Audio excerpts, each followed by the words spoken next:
প্রবল ভূমিকম্পে কেঁপে উঠেছে জাপানের দক্ষিণাঞ্চল কিউশু দ্বীপের কুমামোতো উপকূল এলাকায় ৭.১ মাত্রার শক্তিশালী ভূমিকম্পে আতঙ্ক ছড়িয়ে পড়েছে। ভয়াবহ এই কম্পনের পর সর্বোচ্চ ১ মিটার উচ্চতার সুনামির আশঙ্কায় উপকূলীয় এলাকায় সতর্কতা জারি করেছে দেশটির আবহাওয়া সংস্থা। মঙ্গলবার বিকেলে আঘাত হানা এই ভূমিকম্পের কেন্দ্র ছিল সমুদ্রের নিচে কুমামোতো প্রিকচারের উপকূল সংলগ্ন এলাকায়। জাপান মেটিওরোলজিক্যাল এজেন্সি জানিয়েছে ভূমিকম্পটির গভীরতা ছিল প্রায় ১০ কিলোমিটার। কম্পনের পরপরই উপকূলের বাসিন্দাদের দ্রুত নিরাপদ ও উঁচু স্থানে সরে যাওয়ার নির্দেশ দেওয়া হয়।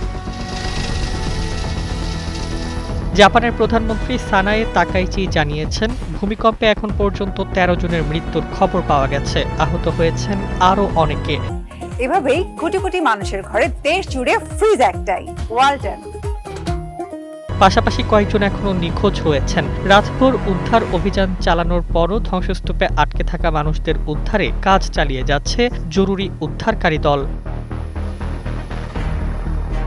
ভূমিকম্পের তীব্রতায় কয়েকটি স্থাপনায় ধসের ঘটনা ঘটেছে। কাশিমা শহরের একটি শপিং সেন্টারের অংশবিশেষ ভেঙে পড়ে, যেখানে কয়েকজন আটকা পড়েন বলে জানা গেছে। এছাড়া নিপ্পন পেপার ইন্ডাস্ট্রিজের একটি কারখানার বিশাল চিমনি ধসে পড়েছে। পরিস্থিতি মোকাবেলায় জরুরি বৈঠক করেছে দেশটির সরকার। ক্ষয়ক্ষতির তথ্য সংগ্রহ, উদ্ধার অভিযান জোরদার এবং মানুষের নিরাপত্তা নিশ্চিত করতে সংশ্লিষ্ট সংস্থাগুলোকে নির্দেশ দেওয়া হয়েছে। কুমামোতো ছাড়াও আশেপাশের কয়েকটি প্রিকচারের জরুরি সতর্কতা জারি করা হয়েছে।